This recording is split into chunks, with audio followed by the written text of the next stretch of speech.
Qauluhu ar-ruku'u huwa min khasa'isi hazil ummati wa min lazimihi al-i'tidalu fayakunu min khasa'isina aidan.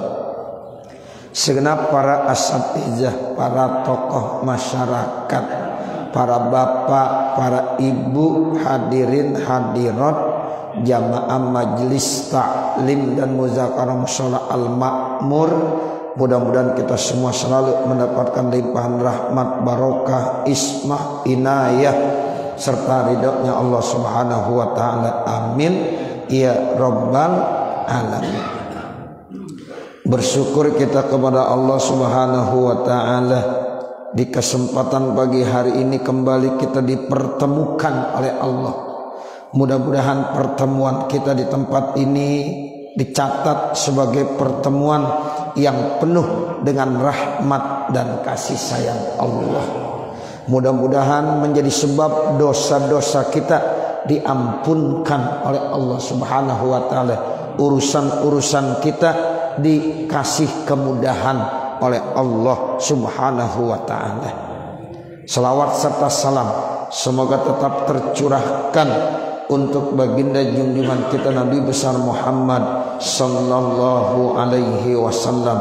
Allahumma salli ala sayyidina Muhammadinil fatih lima ughliq wal khatimi lima sabaq nasiril haq bil haq wal hadi ila siratikal mustaqim wa ala alihi haqqa qadrihi wa miqdarihil azim.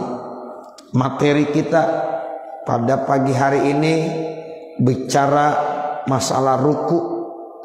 Ruku merupakan rukun sholat, sehingga penting ini harus dilakukan. Kalau tidak dilakukan berarti sholatnya tidak sah, atau rukunya harus sesuai dengan apa yang diperintahkan oleh Nabi dan harus ada iktidalnya. Ya, jadi ketika kita ruku yang benar dan harus ada tumakninah. Itu yang paling penting. Terkait tentang bacaan pada saat ruku itu hukumnya sunnah. Tetapi ruku yang harus benar dilakukan, kemudian harus ada tumakninahnya. Nah, kemudian kalau kita baca subhana rabbiyal azimi wa bihamdi itu 3 kali hukumnya sunnah. Di sini pengarang kita menjelaskan dengan kata-kata ruku. Apa artinya ruku? Ruku itu termasuk bagian keistimewaan umat ini, umat Nabi Muhammad sallallahu alaihi wasallam. Jadi dulu umat-umat sebelum umat Nabi Muhammad sholat, iya sholat, tapi sholatnya nggak pakai ruku. Sholatnya nggak pakai ruku. Jadi sholat yang pakai ruku itu hanya sholatnya umat Nabi Muhammad. Makanya dijelaskan ruku termasuk min khasa'isi hazihil ummah. Ya, jadi ruku termasuk salah satu keistimewaan umat ini, umat Nabi Muhammad sallallahu alaihi wasallam. Kan dulu umat-umat yang lain disuruh sholat juga. Ya, sholatnya bagaimana? Enggak pakai ruku. Ya, enggak pakai ruku. Tapi kalau kita dikasih ruku. Ini yang dimaksud min khasa'isi hazil ummah. Dan diantara kelaziman dan kebiasaan umat Nabi Muhammad lagi apa? Iktidal.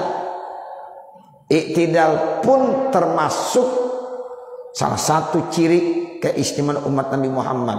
Sebab umat-umat yang lain ketika sholat juga nggak pakai iktidal, diri langsung sujud rapi begitu ya. Jadi sujud tuh yang dimaksud sholat ya sujud, sujud ya sholat ya begitu. Tapi kalau kita nggak boleh sujud aja, makanya kita nggak boleh datang di sujud aja. Ini umat siapa ini sujud aja ya, kecuali kalau dia hadirnya lahirnya dulu ya boleh langsung sujud.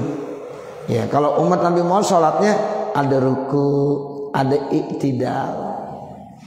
Nah, kalau sujud itu hanya sujud sahwi, ada sujud tilawah, ada sujud syukur. Itu cuma ya, kalau di luar sholat cuma dua, sujud tilawah, sujud syukur. Kalau sujud sahwi emang sujud di dalam sholat. Selain sujud tilawah, sujud syukur nggak boleh kita sujud aja. Ini kadang-kadang banyak orang ngaji kagak, belajar kagak, orang sujud aja. Habis sholat, assalamualaikum warahmatullahi wabarakatuh, assalamualaikum warahmatullahi wabarakatuh. Ya lama, ya tiba-tiba disujud aja. Habis sujud jalan aja. Sekarang sering saya lihat begitu. Kalau kita tanya, bang, maaf bang, tadi ente ngapain tuh? Sujud apaan itu begitu? Ya tiba-tiba sujud, habis sujud bangun aja jalan. Ya jangan diikutin. Ya, ini kita nggak tahu tuh main ikutin aja lagi. Katanya cakep banget kali dah, bener banget kali dah. Ya, makanya itulah harus ngaji. Tuh, harus ngaji begitu. Kalau mau sujud ada dua di luar sholat. Sujud tilawah karena baca Al-Quran. Yang di dalam Al-Quran ada ayat yang menerangkan sujud. Itu namanya sujud tilawah. Atau yang kedua, sujud syukur. Artinya kita lagi dapat nikmat. Ya, wah saya dapat nikmat nih yang kagak biasa. Kalau udah biasa nggak disunahkan. Ini dapat nikmat luar biasa. Lalu kita sujud syukur. Nah sujud syukur juga ada niatnya. Niat dulu, langsung sujud, baca, ada salamnya. Nah kalau sujud doang langsung jalan. Nah begitu. Jadi ini perlu dipahami. Gitu. Jadi salah satu ciri umat Nabi Muhammad sholat pakai ruku dan juga sholatnya pakai iktidah. Itu cirinya.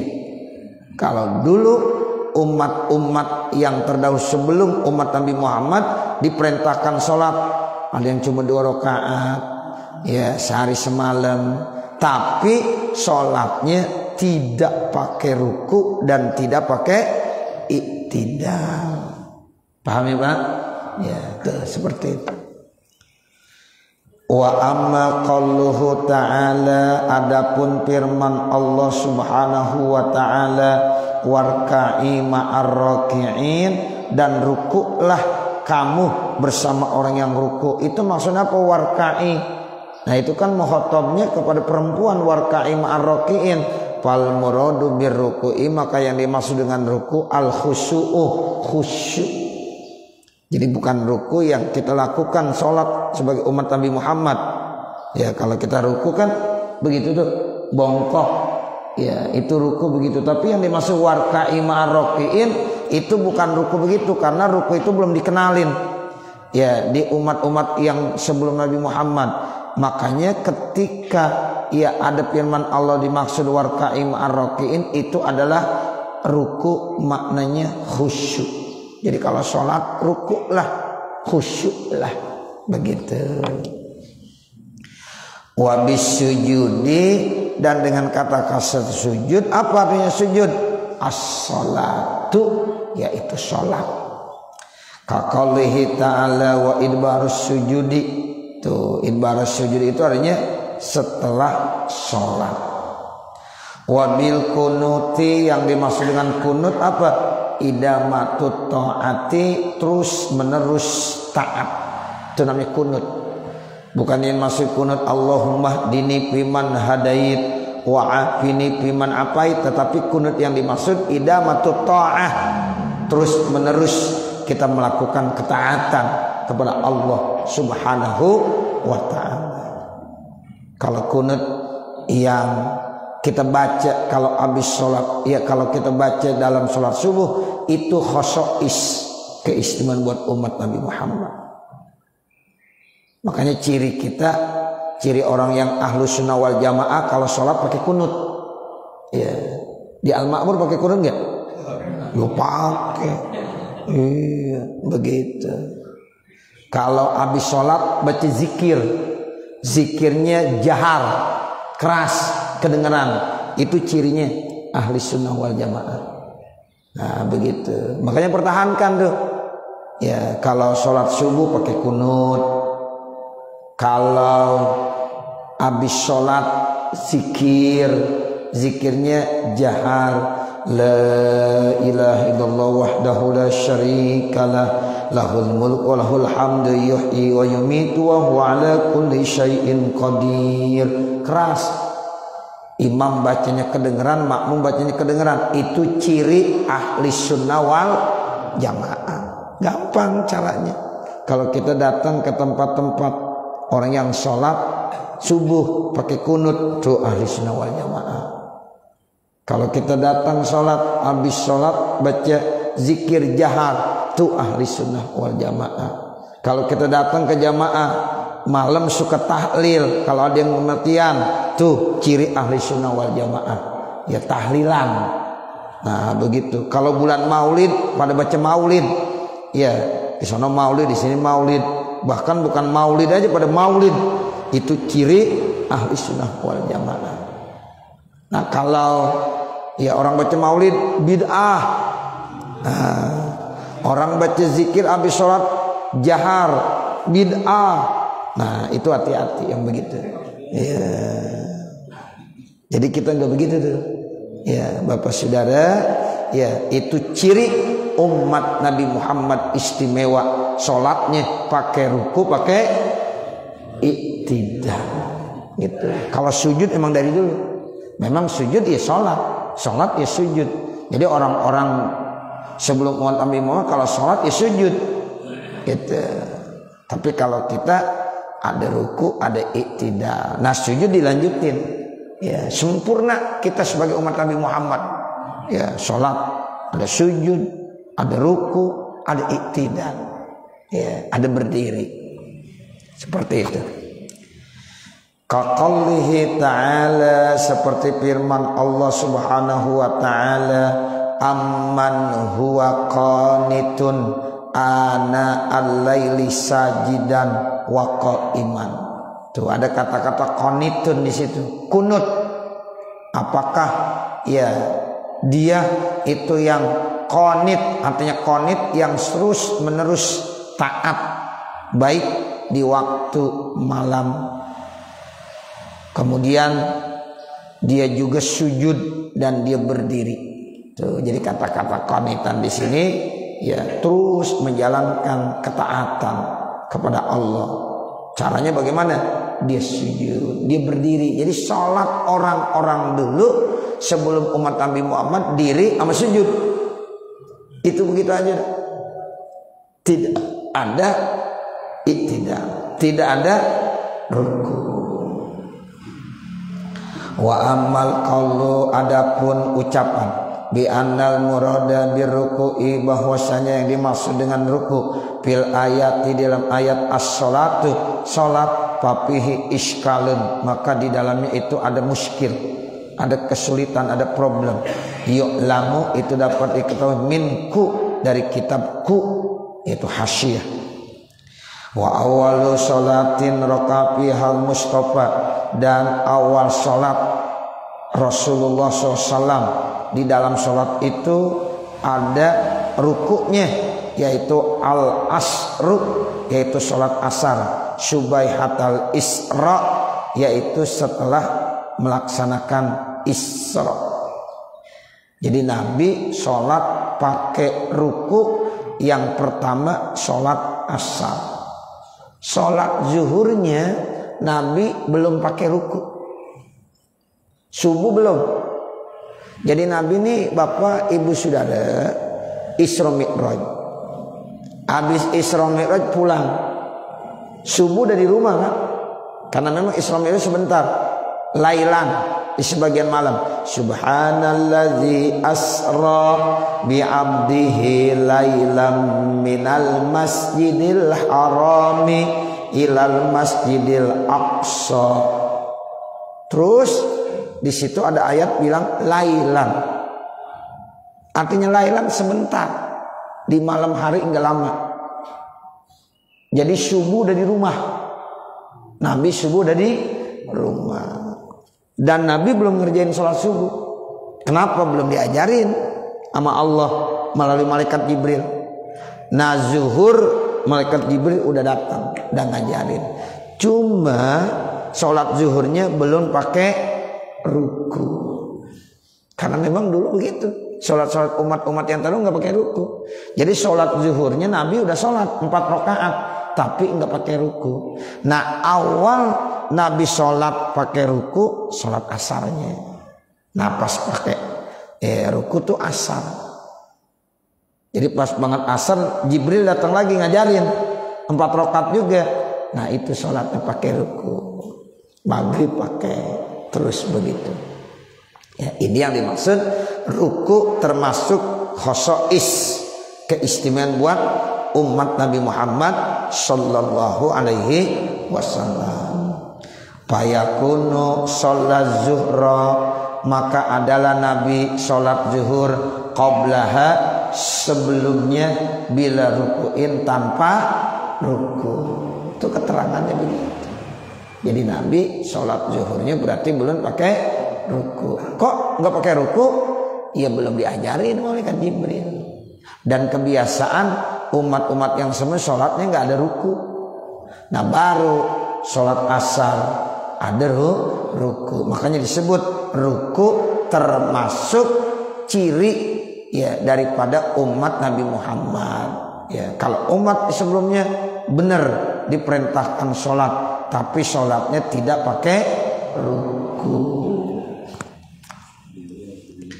Wa kadzalika sholawatul laili, begitu juga sholat malamnya Nabi, allati kana yusalliha, yang ada Nabi itu melaksanakan sholat qabla zalika, sebelum itu, kanat bila rukuin, maka dikerjakannya tanpa ruku.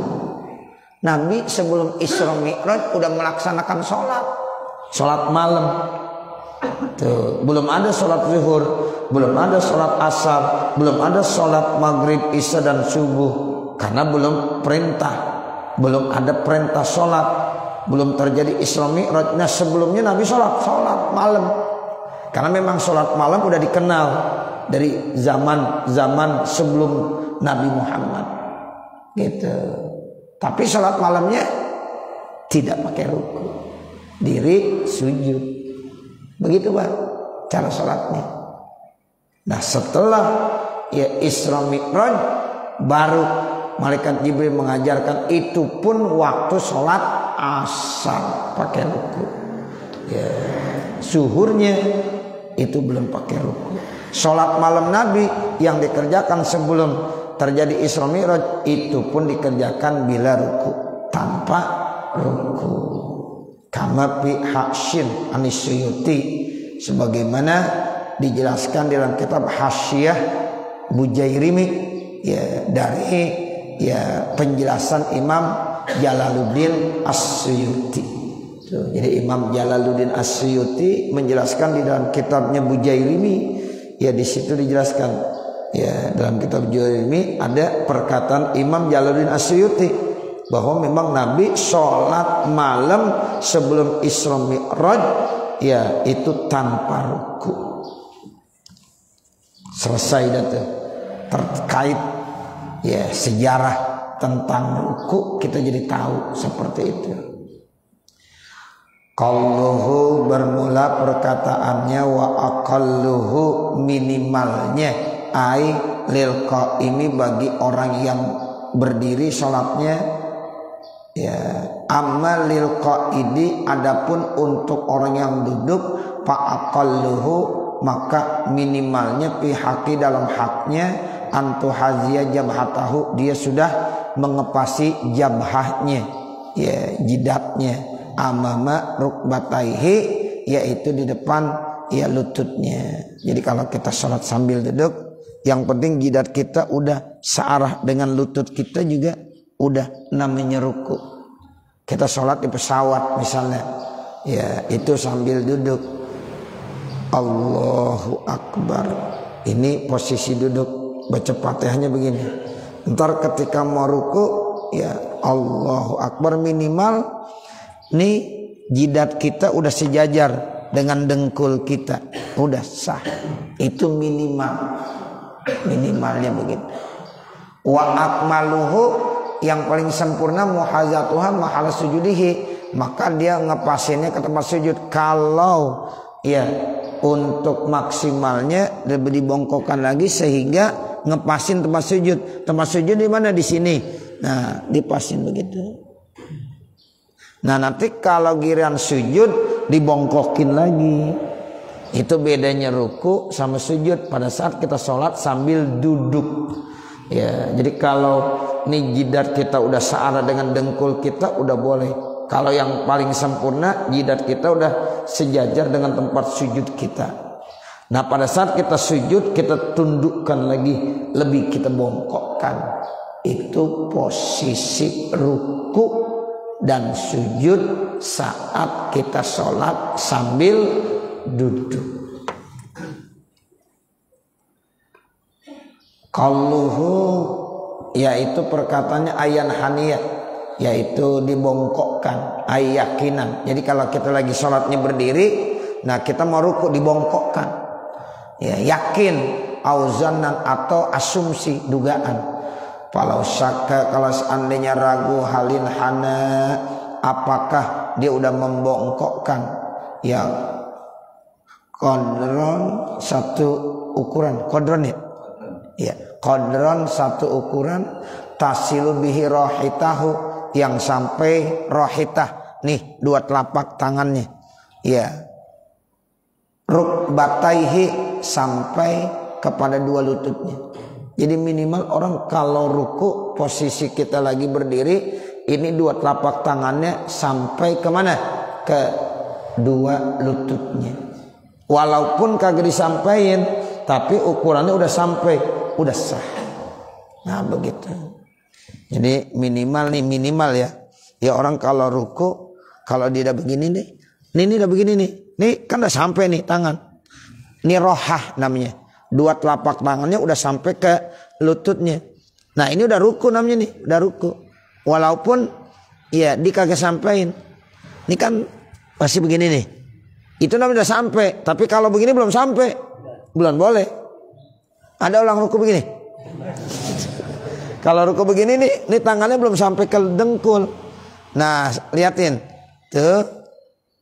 Nah ini udah sampai belum nih? Belum juga dikit. Nah nih kalau udah sampai, udah sah nih ruku segini.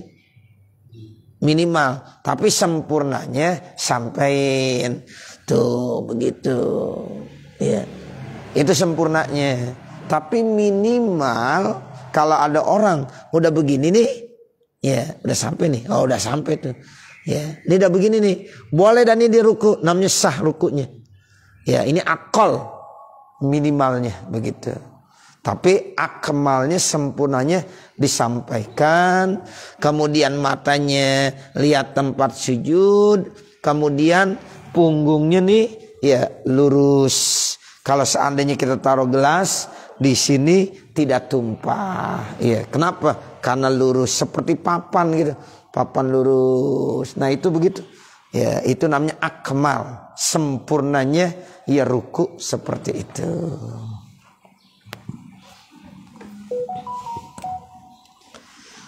Wala a'adahu, kemudian dia tidak perlu mengulangi in kana mustaqilan, jika seandainya dia sendiri. Wa illa, kalau seandainya tidak sendiri, maka dia harus mengulangi, mendatangkan birokaatin, dengan satu rakaat ba'da salamil imami, setelah salam imamnya. Qalluhu bihaisu tablughu aitasilu, sekira-kira sampai, yaitu qalluhu rohitahu, yaitu dua telapak tangannya. Tasniyatul rohah, rohatun mufrad. Kalau rohatani isim tasniyah dua, nunnya dibuang. Kenapa? Lil idofah, karena idofat. Jadi kalau idofat nunnya dibuang, makanya nggak ada rohatani hu, nggak boleh begitu. Jadi rohatahu, asalnya rohatani, ya itu begitu. Ya jadi bentuk isim tasniyah dari rohah. Rohah isim mufrad, rohatani isim tasniyah. Wal jam'u rohin, nah sementara jamaknya rohin, ya bila ta'in. Rohah itu ya mufrad, rohatani roh. Nah kalau roh ya taknya dibuang, itu jamak. Wal muradu yang dimaksud birrohati dengan roha, apa artinya roha? Batnul kafi, perutnya telapak tangan, khosoh secara khusus. Ya falayak, tapi maka tidak cukup bibulughil asabi'i, dengan menyampaikan jari-jari tangannya. Jadi beda ya. Kalau ini asabi nih Bapak dalam bahasa Arab. Nah kalau roha ininya nih perutnya. Makanya ini yang sampai ke dengkul kita, bukan ini. Kalau ini belum boleh. Jadi ininya yang harus sampai. Ya, jadi ada roha, ya ini roha, ya ini roha. Ada asobi, ini asobi, jari-jari tangan ini asobi dalam bahasa Arabnya. Nah, kalau kita ruku bukan asobinya yang kena, tapi ininya, rohahnya, perut, telapak tangan. Ya, begitu. Kalau ini zohrun, kalau ini batnun. Kalau di dalam masalah membatalkan sholat, ya itu kalau ini nggak membatalkan. Kita megang kemaluan kita pakai ini, ya nggak batal. Tapi kalau pakai ini batal. Tuh, ini namanya batnun, ini namanya zohrun. Ya, jadi ketika kita ruku, nah ini rohahnya, perut, telapak tangan yang harus dikenakan atau disampaikan kepada apa? Kepada dua lututnya, bukan jari-jari tangannya. Kan ada orang ruku begini Bapak Saudara, ya. Allahu Akbar. Ininya jangan, bukan ininya. Tuh. Ya, jadi ininya ditempelin ke dengkulnya, bukan ininya, ya. Kalau bangun, ini bangun. Kita di sini mau bangun, nih begini. Jangan mau bangun, wah, begini. Mau tinju gitu ya. Ya. Tolong yang ngaji diperhatiin. Biar beda orang ngaji maka ngaji, gitu. Kalau begini nih orang kagak ngaji nih, ya. Begitu. Jadi jangan begini ya. Itu nih kadang-kadang Bapak ngikut-ngikutan. Ya, pakai ini, ya. Jangan ini aja ya. Nah, seperti itu. Kalau tanya tadi ini, kalau jarinya aja lurus berarti belum harus. Kalau secara akal udah sah, cuma ukurannya ini sampai kemana? Ke dengkul. Walaupun kagak disampaikan sah, tapi kalau disampaikan itu yang sempurna, gitu, ya. Kalau ukuran rohanya udah sampai ke dengkul, udah boleh rukunya. Itu akal minimal. Tapi yang akmal sempurnanya, ya rohanya ditempelkan ke dengkulnya. Tapi kalau ada orang ruku, ukurannya baru telapak tangannya, jari-jari tangan, asobinya, ya walaupun kagak ditempelin, ya tetap nggak sah. Kalau ditempelin kagak boleh juga. Karena baru ini, ukurannya bukan ini, apa? Rohah. Ya, telapak tangan. Begitu. Jadi wal muradu bir roha batnul kafi khassah. Falayak, tapi maka tidak cukup bibulughil asabi, dengan menyampaikan jari-jari tangannya. Ya, itu begitu. Wa ini tada kalamun, ya tanbihi al-iktibas, sekalipun kalam at-tanbih itu memberikan keputusan al-iktifa'uh, menganggap cukup biha dengan asobi. Wala buddha, dan mesti antakuna rohatai mu'tadil khilqah. Jadi yang dimaksud ukuran dua telapak tangan, ya untuk makhluk yang normal, mu'tadil, tidak terlalu ya pendek dan tidak terlalu tinggi. Itu namanya mu'tadil. Ya ukurannya begitu. Ukuran ya makhluk-makhluk Allah, kita manusia yang normal. Kalau tolak yadahu, kalau seandainya dua tangannya terlalu panjang, au qasorata, atau terlalu pendek, lam yu'tabar, ini tidak diapain? Tidak dijadikan patokan. Gitu. Jadi kalau yang tangannya terlalu panjang bagaimana? Jadi baru begini tangannya udah sampai. Tangannya panjang bener. Ya. Jadi baru begini udah sampai. Bener nggak? Ini nggak jadikan patokan. Ya ini belum ruku juga udah begini. Kan tangannya udah sampai. Ini tangannya sampai sini. Udah sampai dengkulnya. Atau terlalu pendek. Udah begini masih kagak sampai juga. Nah, itu tidak dijadikan patokan, hitungan. Ya, jadi yang dijadikan patokan hitungan itu bagi manusia yang memang normal, tangannya panjangnya normal. Tuh begitu. Sebab nanti ada aja orang yang tangan terlalu panjang atau ada orang yang tangannya terlalu pendek. Nah itu tidak dijadikan patokan yang seperti itu. Saya kira cukup sampai sini. Nanti baru wa akmalur ruku ditandain sampai situ. Mudah-mudahan apa yang kita baca ada manfaatnya. Silahkan yang mau bertanya. Kiblatnya berbeda gimana Ustaz kalau sholat jamaah kiblatnya beda-beda gimana? Baik. Bapak Ibu yang namanya kiblat semuanya sama. Kagak boleh beda. Kiblat kita itu mengarah ke Ka'bah. Ya, nggak boleh beda-beda. Mungkin yang dimaksud begini kali. Imam biasanya udah posisinya udah mengarah ke kiblat. Jadi imam dimiringin lagi. Begitu mungkin. Kagak boleh imam begitu. Contoh. Nih saya contohin. Ini musola Al-Ma'mur udah ngadep kiblat kan? Udah bener? Bener nggak? Nah sekarang saya sholat jadi imam begini saya. Bapak sholatnya begitu. Nggak boleh nih saya nih. Nggak sah. Begitu maksudnya. Nah itu nggak boleh. Makanya jadi imam tolong perhatiin. Nih dia bilangnya di rumah kali imam. Ya kalau di rumah mungkin kiblatnya memang dimiringin. Di rumah gitu. Lah kalau masjid musola udah kagak dimiringin lagi. Emang waktu membangunnya udah diarahkan ke kiblat. Kecuali kalau memang nggak mengarah ke kiblat, sepakat semuanya. Ya karpetnya juga dirobah, dimiringin. Lah kalau ini kan miring nggak di karpet? Kagak, karena memang ini musola udah mengarah ke kiblat. Imamnya pun jangan begini. Ini kadang-kadang imam ada sejadah dimiringin sedikit. Itu sering saya benerin tuh di tempat-tempat sholat Jumat. Ya banyak begitu. Sebenarnya pengurusnya, ini jangan dimiringin begini. Siapa yang ngajarin ini? Makanya ngaji saya bilang. Nah seperti itu. Nah imamnya ya kadang-kadang begitu lagi.